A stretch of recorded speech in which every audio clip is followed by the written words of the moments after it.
अगर तुम्हें यह स्टॉक पहले ही मिल गया होता तो यहाँ एंट्री लेकर अब तक करीब 7% का प्रॉफिट ले चुके होते।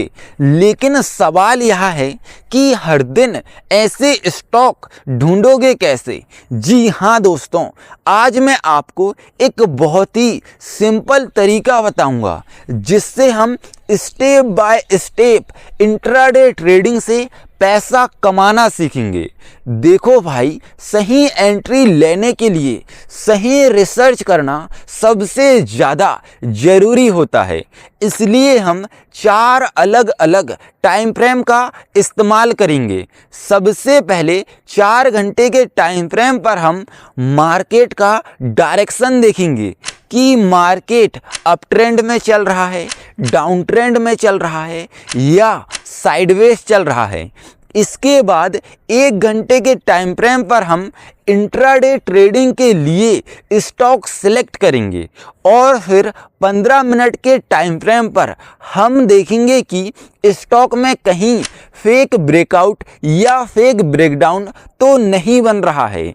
और आखिर में 5 मिनट के टाइम फ्रेम पर सही सेटअप मिलने के बाद एग्जैक्ट एंट्री लेंगे और इसके बाद हम वॉल्यूम को समझेंगे। आसान भाषा में कहें तो वॉल्यूम हमें बताता है कि एक निश्चित समय में किसी स्टॉक के कितने शेयर खरीदे और बेचे गए हैं। जितने ज़्यादा शेयर खरीदे और बेचे जाएंगे उतना ही ज़्यादा वॉल्यूम देखने को मिलेगा। और फिर हम देखेंगे कि स्टॉक सेलेक्ट करते समय और एंट्री लेते समय कैंडलस्टिक पैटर्न कैसा होना चाहिए और उसके साथ कितना वॉल्यूम होना चाहिए। और फिर आखिर में हम सीखेंगे कि एंट्री कहाँ लेनी, स्टॉप लॉस कहाँ लगाना और टारगेट कैसे सेट करना है। तो सबसे पहले हमें मार्केट का डायरेक्शन समझना है, क्योंकि अगर हमें यही नहीं पता कि मार्केट किस डायरेक्शन में चल रहा है तो हम गलत डायरेक्शन में एंट्री ले सकते हैं। मार्केट का डायरेक्शन देखने के लिए सबसे पहले चार्ट को 4 घंटे के टाइम फ्रेम पर सेट कर लेना है। अब यहाँ हमें मार्केट स्ट्रक्चर को समझना है।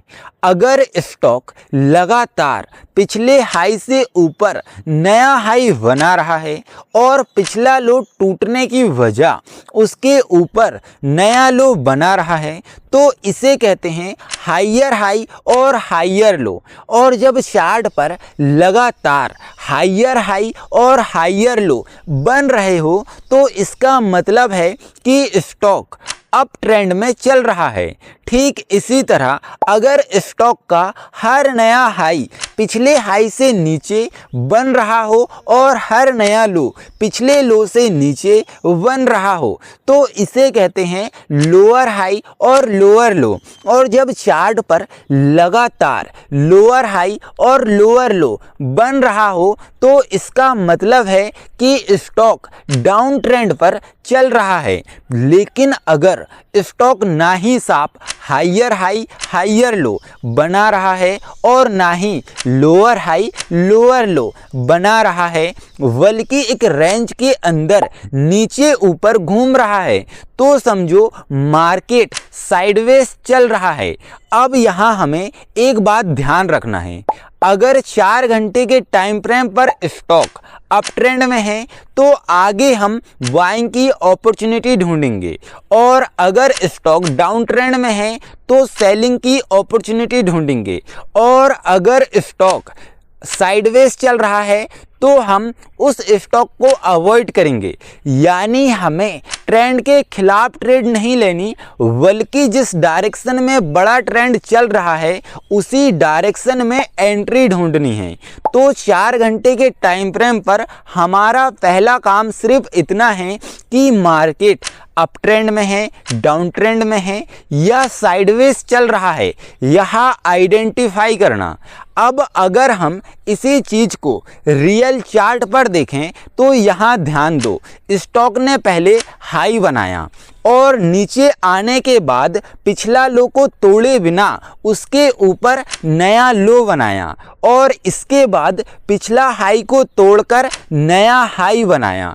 यानी यहाँ स्टॉक ने हायर हाई और हायर लो का स्ट्रक्चर बनाया और जब यही स्ट्रक्चर चार्ट पर लगातार बनता रहे तो हमें समझ आ जाता है कि 4 घंटे के टाइम फ्रेम पर स्टॉक अप ट्रेंड में चल रहा है। इसी तरीके से किसी भी स्टॉक के हमें 4 घंटे के टाइम फ्रेम पर सबसे पहले उसका मार्केट डायरेक्शन आइडेंटिफाई करना है और जब मार्केट का डायरेक्शन आइडेंटिफाई हो जाए तो हमारा अगला स्टेप है इंट्राडे ट्रेडिंग के लिए सही स्टॉक सेलेक्ट करना। स्टॉक सेलेक्ट करने के लिए हम चार्ट को 1 घंटे के टाइम फ्रेम पर सेट कर लेंगे, लेकिन यहाँ हमें कोई भी रैंडम स्टॉक सेलेक्ट नहीं करना है। हमें उसी डायरेक्शन में स्टॉक ढूंढना है जिस डायरेक्शन का ट्रेंड हमने 4 घंटे के टाइम फ्रेम पर आइडेंटिफाई किया था। यानी अगर 4 घंटे के टाइम फ्रेम पर स्टॉक अप ट्रेंड में है तो हमें 1 घंटे के टाइम फ्रेम पर बाइंग की अपॉर्चुनिटी ढूंढनी है और अगर स्टॉक डाउन ट्रेंड में है तो सेलिंग की अपॉर्चुनिटी ढूंढनी है। अब अगर हम बाइंग के लिए स्टॉक सिलेक्ट कर रहे हैं तो 1 घंटे के टाइम फ्रेम पर सबसे पहले रीसेंट स्विंग हाई या इंपॉर्टेंट रेजिस्टेंस लेवल को मार्क करेंगे और इसके बाद एक ऐसी स्ट्रॉन्ग ग्रीन कैंडल का इंतजार करना है जो उस लेवल के ऊपर क्लोज हो। लेकिन यहाँ सिर्फ ब्रेकआउट कैंडल के आधार पर स्टॉक सिलेक्ट नहीं करना है। ब्रेकआउट कैंडल का वॉल्यूम पिछली 20 कैंडल के एवरेज वॉल्यूम से कम 1.5 गुना अधिक होना चाहिए। यानी पिछली 20 कैंडल का एवरेज वॉल्यूम 5 लाख है तो ब्रेकआउट कैंडल का वॉल्यूम 7.5 लाख होना चाहिए। ठीक इसी तरह से अगर हम सेलिंग के लिए स्टॉक सिलेक्ट कर रहे हैं तो 1 घंटे के टाइम फ्रेम पर सबसे पहले रीसेंट स्विंग लो या इंपॉर्टेंट सपोर्ट लेवल को मार्क करेंगे और इसके बाद एक ऐसी स्ट्रॉन्ग रेड कैंडल का इंतजार करना है जो उस लेवल के नीचे क्लोज हो और ब्रेकडाउन कैंडल का वॉल्यूम भी पिछली 20 कैंडल के एवरेज वॉल्यूम से कम 1.5 गुना अधिक होना चाहिए। और जब 1 घंटे के चार्ट पर 4 घंटे के ट्रेंड की डायरेक्शन में ब्रेकआउट या ब्रेकडाउन और उसके साथ रिक्वायर्ड वॉल्यूम मिल जाए तो हमारा स्टॉक सिलेक्शन पूरा हो जाता है। लेकिन यहाँ हमें तुरंत एंट्री नहीं लेना है क्योंकि ब्रेकआउट या ब्रेकडाउन फेक भी हो सकता है। इसलिए अब हम चार्ट को 15 मिनट के टाइम फ्रेम पर सेट कर लेंगे और कैंडल क्लोजिंग के आधार पर ब्रेकआउट या ब्रेकडाउन को कंफर्म करेंगे। अब अगर हम बाइंग की अपॉर्चुनिटी ढूंढ रहे हैं तो 1 घंटे के टाइम फ्रेम पर जिस रिसेंट स्विंग हाई या इंपॉर्टेंट रेजिस्टेंस लेवल का ब्रेकआउट हुआ था उस लेवल को हम 15 मिनट के चार्ट पर देखेंगे और 1 घंटा की ब्रेकआउट कैंडल क्लोज होने के बाद बनने वाली अगली 15 मिनट की कैंडल अगर उस लेवल के ऊपर क्लोज होती है तो उसे हम ब्रेकआउट कन्फर्मेशन मानेंगे। लेकिन अगर 1 घंटे की ब्रेकआउट कैंडल क्लोज होने के बाद बनने वाली अगली 15 मिनट की कैंडल अगर उस लेवल के नीचे क्लोज होती है तो उसे हम फेल्ड ब्रेकआउट मानेंगे और उस स्टॉक में बाइंग की एंट्री नहीं लेंगे। और अगर उन दोनों कैंडल में से एक कैंडल लेवल के ऊपर और दूसरी कैंडल लेवल के नीचे क्लोज होती है तो वहाँ भी हमें क्लियर कन्फर्मेशन नहीं मिला, तो ऐसे सेटअप में भी हम एंट्री नहीं लेंगे और क्लियर कन्फर्मेशन का इंतज़ार करेंगे। ठीक इसी तरह से अगर हम सेलिंग की अपॉर्चुनिटी ढूंढ रहे हैं तो 1 घंटे के टाइम फ्रेम पर जिस रिसेंट स्विंग लो या इम्पोर्टेंट सपोर्ट लेवल का ब्रेकडाउन हुआ था, उस लेवल को हम 15 मिनट के चार्ट पर देखेंगे और 1 घंटे की ब्रेकडाउन कैंडल क्लोज होने के बाद बनने वाली अगली दो 15 मिनट की कैंडल अगर उस लेवल के नीचे क्लोज होती है तो उसे हम ब्रेकडाउन कन्फर्मेशन मानेंगे। लेकिन अगर 1 घंटे की ब्रेकडाउन कैंडल क्लोज होने के बाद बनने वाली अगली दो 15 मिनट की कैंडल अगर उस लेवल के ऊपर क्लोज होती है तो उसे हम फेल्ड ब्रेकडाउन मानेंगे और उस स्टॉक में सेलिंग की एंट्री नहीं लेंगे। और अगर उन दोनों कैंडल में से एक कैंडल लेवल के नीचे और दूसरी कैंडल लेवल के ऊपर क्लोज होती है तो वहां भी हमें क्लियर कन्फर्मेशन नहीं मिला, तो ऐसे सेटअप में भी हम एंट्री नहीं लेंगे और क्लियर सेटअप का इंतजार करेंगे। तो 15 मिनट के टाइम फ्रेम पर हमारा काम सिर्फ इतना है कि 1 घंटे की ब्रेकआउट या ब्रेकडाउन कैंडल के क्लोज होने के बाद बनने वाली अगली दो 15 मिनट की कैंडल के क्लोज के आधार पर यह कन्फर्म करना कि ब्रेकआउट या ब्रेकडाउन जेन्युइन है, फेल्ड है या अभी क्लियर कन्फर्मेशन नहीं मिला। और जब 15 मिनट के टाइम फ्रेम पर हमें सही कन्फर्मेशन मिल जाए तब अगला स्टेप आता है 5 मिनट के टाइम फ्रेम पर एग्जैक्ट एंट्री ढूंढना।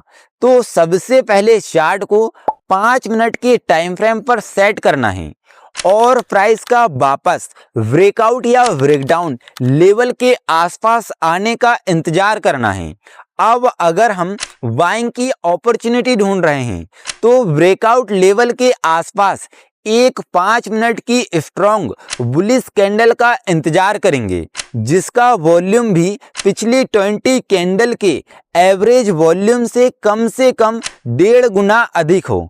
और बुलिश कैंडल क्लोज होने के बाद अगर अगली कैंडल बुलिश कन्फर्मेशन कैंडल के हाई को ब्रेक करती है तब हम तुरंत बाइंग की एंट्री लेंगे।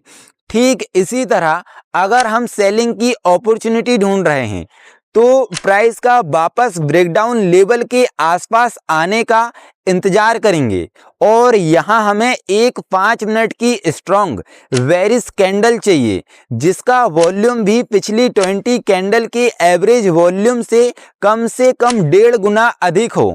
और बेरिश कैंडल क्लोज होने के बाद अगर अगली कैंडल बेरिश कन्फर्मेशन कैंडल के लो को ब्रेक करती है तब हम तुरंत सेलिंग की एंट्री लेंगे। यानी एग्जैक्ट एंट्री के लिए हमें 3 चीजें चाहिए: प्राइस का ब्रेकआउट या ब्रेकडाउन लेवल के आसपास वापस आना, रिक्वायर्ड वॉल्यूम के साथ कन्फर्मेशन कैंडल बनना और उसकी हाई या लो का ब्रेक होना। अब एंट्री लेने से पहले स्टॉप लॉस और टारगेट तय करना सबसे ज़्यादा जरूरी है। बाइंग ट्रेड में स्टॉप लॉस 5 मिनट की बुलिश कन्फर्मेशन कैंडल के लो के नीचे और सेलिंग ट्रेड में बेरिश कन्फर्मेशन कैंडल के हाई के ऊपर रखेंगे। लेकिन एंट्री से स्टॉप लॉस की दूरी 1% से ज़्यादा नहीं होना चाहिए। अगर सही जगह स्टॉप लॉस लगाने के लिए 1% से ज़्यादा दूरी चाहिए तो हम उस ट्रेड को अवॉइड करेंगे। अब बात करते हैं प्रॉफिट बुकिंग की। हमें सबसे पहले चार्ट पर यह देखना है कि आगे आने वाले इम्पोर्टेंट्स रेजिस्टेंस या सपोर्ट हमारे टारगेट तक पहुंचने में रुकावट तो नहीं बन रहे हैं। अगर पहले 3% प्रॉफिट तक भी पर्याप्त जगह नहीं है तो हम एंट्री नहीं लेंगे और अगर पर्याप्त जगह है तो 3% के प्रॉफिट पर कुल क्वांटिटी का 50% हिस्सा एग्जिट कर देंगे और इसके बाद बची हुई पोजीशन का स्टॉप लॉस एंट्री प्राइस पर शिफ्ट कर देंगे और 5% के प्रॉफिट पर कुल क्वांटिटी का अगला 25% हिस्सा एग्जिट कर देंगे और इसके बाद बची हुई 25% क्वांटिटी को 7% के प्रॉफिट तक होल्ड करेंगे। लेकिन अगर आप बिगनर हो और आपको अलग अलग टारगेट्स पर क्वांटिटी एग्जिट करना मुश्किल लगता है तो आप शुरुआत में 3% के प्रॉफिट पर पूरी क्वांटिटी एग्जिट कर सकते हो। कई बिगनर 1-2% के प्रॉफिट देखकर डर जाते हैं कि कहीं उनका प्रॉफिट वापस ना चला जाए। इसी वजह से बहुत ही जल्दी पूरी क्वांटिटी एग्जिट कर देते हैं। वहीं कुछ ट्रेडर ज़्यादा प्रॉफिट के लालच में सही समय पर प्रॉफिट बुक नहीं कर पाते हैं। इसलिए ट्रेड लेने से पहले यह तय होना चाहिए कि कितना रिस्क लेना और किस टारगेट पर कितनी क्वांटिटी एग्जिट करना है। अब इस स्ट्रेटजी के सारे रूल समझने के बाद सबसे जरूरी काम है इसका बैक टेस्ट करना। सबसे पहले पुराने चार्ट्स पर कम से कम 100 ट्रेड्स में इसका बैक टेस्ट करो और हर एक ट्रेड का रिकॉर्ड बनाओ और यह चेक करो कि कितने ट्रेड प्रॉफिट में गए, कितने ट्रेड में स्टॉप लॉस हिट हुआ और एवरेज प्रॉफिट और एवरेज लॉस कितना रहा और लगातार लॉसिंग ट्रेड कितने आए। और इसके बाद पेपर ट्रेडिंग करके देखो कि लाइव मार्केट में तुम इन रूल को बिना डर, लालच और जल्दबाजी के फॉलो कर पा रहे हो या नहीं। और जब तुम्हें इस स्ट्रेटजी के सारे रूल्स, रिस्क, लिमिटेशन अच्छी तरह समझ आ जाए तब तुम अपनी रिस्क कैपेसिटी के हिसाब से रियल मनी के साथ ट्रेड करना, क्योंकि कोई भी स्ट्रेटजी हर ट्रेड में प्रॉफिट नहीं देती है। अब अगर आपको इस वीडियो से कुछ सीखने को मिला हो तो वीडियो को लाइक और कमेंट में अपनी लर्निंग जरूर शेयर करना। मिलते हैं अगले किसी यूजफुल ट्रेडिंग टॉपिक के साथ।